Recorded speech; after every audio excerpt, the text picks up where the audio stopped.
বন্ধুরা, আজকে আমি তোমাদেরকে ইউটিউবের কিছু বিশেষ তথ্য আমি তোমাদেরকে বলতে চলেছি।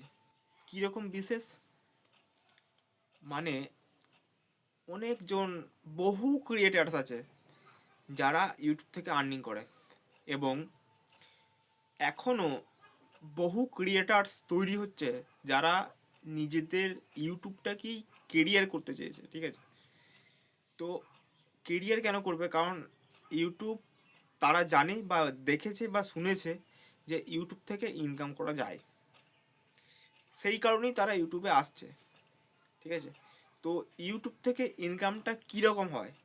ঠিক আছে, তো বেসিক্যালি ইউটিউব থেকে ইনকাম হয় অ্যাডসেন্স থেকে।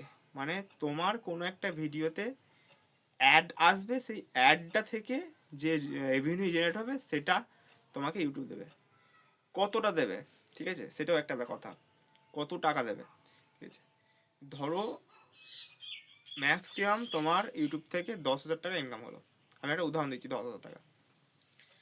তাহলে তোমাকে সেখান থেকে দেবে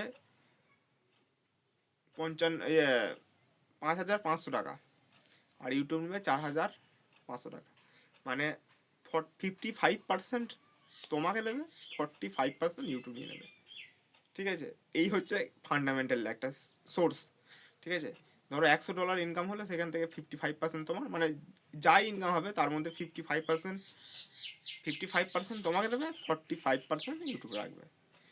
কারণ কারণ এটা হচ্ছে ইউটিউবের একটা মানে প্ল্যাটফর্ম সোর্স। ইউটিউব একটা মানে বিরাট বড় সোর্স সে ক্রিয়েট করেছে, এরকম একটা মানে প্রফেশনাল ওয়েবসাইট বা একটা প্ল্যাটফর্ম সে তৈরি করেছে, সেই কারণেই সে টাকাটা রাখছে।